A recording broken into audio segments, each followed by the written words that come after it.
Conversamos con el vocero de gobierno, Álvaro Elizalde. Ministro, gracias por acompañarnos en CNN Prime.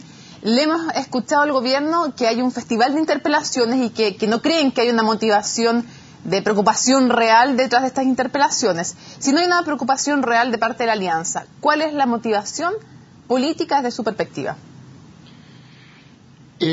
Los diputados de la oposición definieron un listado de ministros a interpelar, un calendario de interpelaciones, y todas las semanas cambian el motivo de las interpelaciones. En el caso del ministro Peñalillo, lo viene interpelando desde el primer día de gobierno, primero por los nombramientos, después por el terremoto en el norte, después por el incendio en Valparaíso, finalmente por la situación en la Araucanía. Así que aquí parece que más bien hay una intención por generar un show mediático, un show comunicacional, más que utilizar esta institución con la finalidad con la cual fue creada. Por eso nosotros hemos señalado y hemos reiterado nuestro llamado a actuar con responsabilidad en esta materia y que no caigamos en un festival de interpelaciones. Usted dice que lo de la alianza fue un boomerang para ellos. Desde ese punto de vista, desde el punto de vista de la conveniencia política, ¿le conviene al gobierno que se siga interpelando a sus ministros? Es que el tema no es que le conviene al gobierno o a la oposición, el tema es que le conviene al país.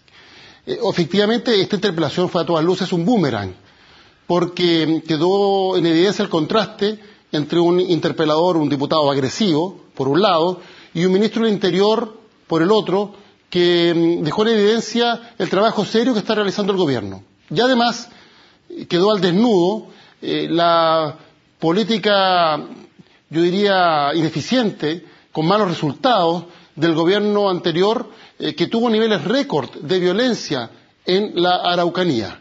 Pero independientemente de quién saca provecho político de estas interpelaciones, lo importante es que las instituciones se utilicen para lo que fueron creadas y de manera adecuada. Obviamente hoy día, sin lugar a dudas, que yo creo que un número importante de líderes de la oposición deben estar arrepentidos de haber generado esta interpelación. Nosotros reiteramos nuestro llamado a que actúen con responsabilidad para el futuro. Respecto de los atentados producidos en lo que vaya de este año, hay sospechosos, entendemos que hay cosas que no puede revelar por seguridad, pero ¿hay al menos sospechosos? Y si los hay, ¿son de los grupos clásicos o hay nuevos fenómenos que se están desarrollando en relación con la violencia en nuestro país? En primer lugar, la investigación la está llevando adelante un ente autónomo, un organismo autónomo que es el Ministerio Público.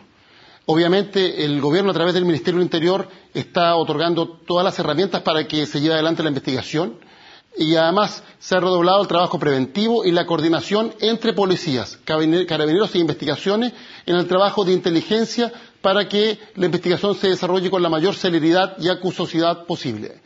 Hay distintas hipótesis de investigación, no se ha descartado ninguna y nosotros esperamos que obviamente esta investigación arroje resultados para que efectivamente los responsables de estos hechos que condenamos enérgicamente respondan ante la justicia y sean sancionados conforme a la legislación vigente. ¿Hay un antes y un después en estos casos, después de la bomba instalada en un carro del metro en la estación Los Dominicos?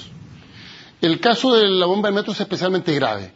Estamos hablando de una bomba que se colocó en un carro que estaba iniciando un nuevo recorrido hacia el sector poniente, hacia la estación San Pablo, que de no mediar la intervención de los funcionarios del metro podría haberse provocado la explosión cuando tuviera pasajeros en su interior.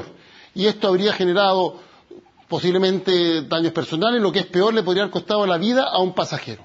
Y por eso nos parece que es un hecho grave, que nosotros condenamos enérgicamente y que obviamente tiene que ser esclarecido por la investigación que está llevando adelante el Ministerio Público. Ministro, ¿por qué ahora y no antes se forma este grupo especial de trabajo? ¿Por qué ahora y no antes se están pidiendo medidas especiales?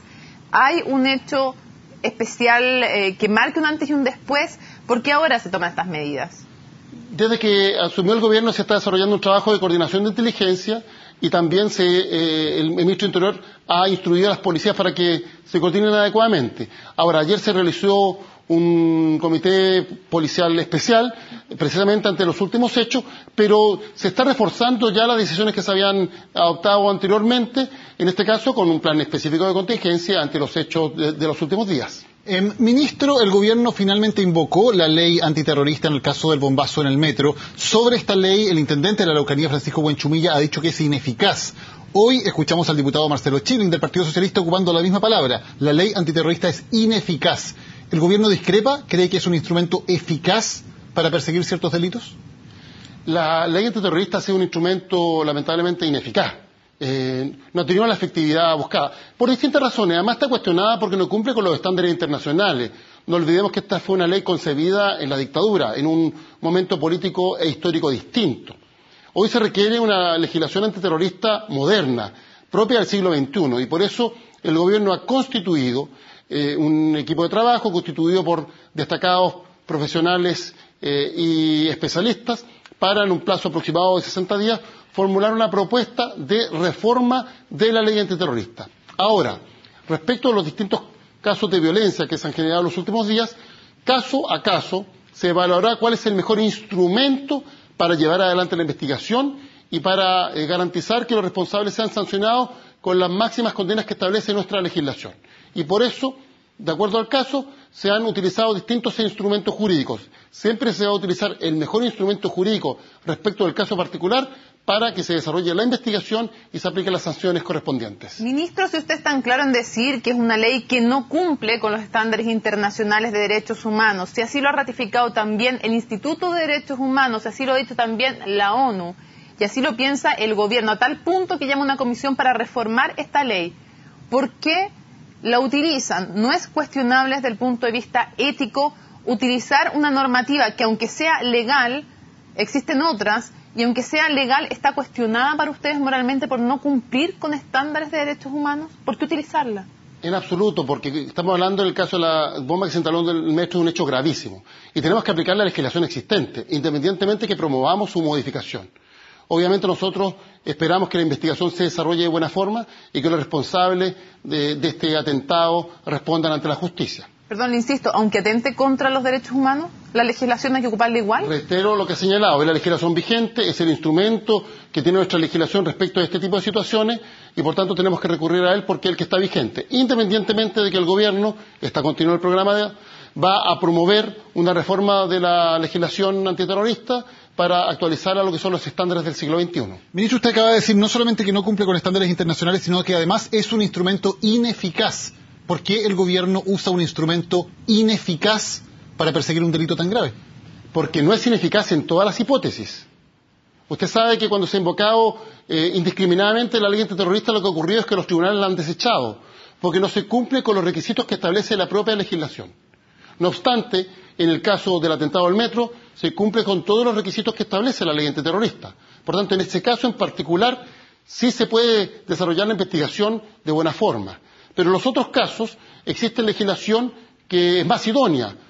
En el caso, por ejemplo, los otros artefactos inflamables que se han instalado, se ha utilizado la ley de control de armas y en otros casos el propio Código Penal. Por eso he insistido que vamos a actuar con el máximo de responsabilidad para caso a caso evaluar cuál es la mejor herramienta jurídica para que se desarrolle la investigación, para que se determinen quiénes son los autores de estos delitos y para que se apliquen las sanciones correspondientes. Y en este caso específico del bombazo en el metro, ministro, el gobierno ha invocado la ley antiterrorista. Eso significa, por ejemplo, que eventualmente si se llega a juicio se podría ocupar el recurso de los testigos sin rostros, testigos que declaran pero no se conoce quiénes son. ¿El gobierno avala que en un juicio para buscar la inocencia o culpabilidad de una persona se utilicen testigos sin rostro?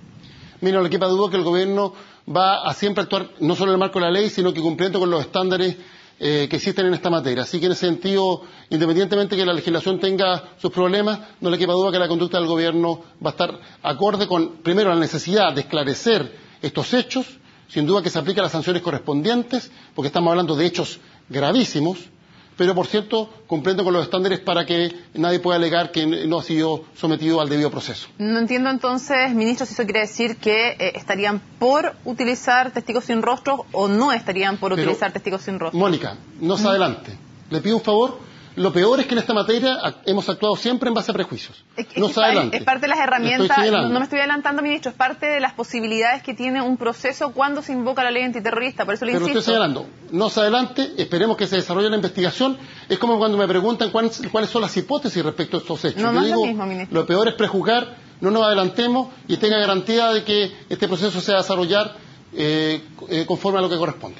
Oiga, ministro, hay una diferencia porque se dice se va a desarrollar de acuerdo a la ley, no hay ninguna duda de ello, pero hemos estado hablando de ello toda la entrevista y hay informes internacionales al respecto. En el caso de la ley antiterrorista, la ley chilena no está de acuerdo con los estándares internacionales de derechos humanos, por lo tanto, el proceso sin duda puede desarrollarse de acuerdo a la ley, pero no de acuerdo a los estándares internacionales de derechos humanos. Son dos cosas diferentes de acuerdo a la ley que tenemos. Le reitero lo que he señalado, porque usted quiere que yo me pronuncie respecto a los eventuales medios de prueba en una investigación que ni siquiera sabemos cuáles son los resultados de la misma. Y eso es elucubrar. Así que no nos adelantemos. Estamos ante una conducta gravísima que cumple con los requisitos que establece la ley para calificarla como conducta terrorista y se ha invocado, porque en este caso específico es un instrumento idóneo para llevar adelante la investigación. Ministro, muchísimas gracias por acompañarnos en CNN Prime. Bueno, muchas gracias, que estén muy bien. Buenas noches. Vamos a la pausa, ya volvemos con más. Esto es CNN Prime en CNN Chile.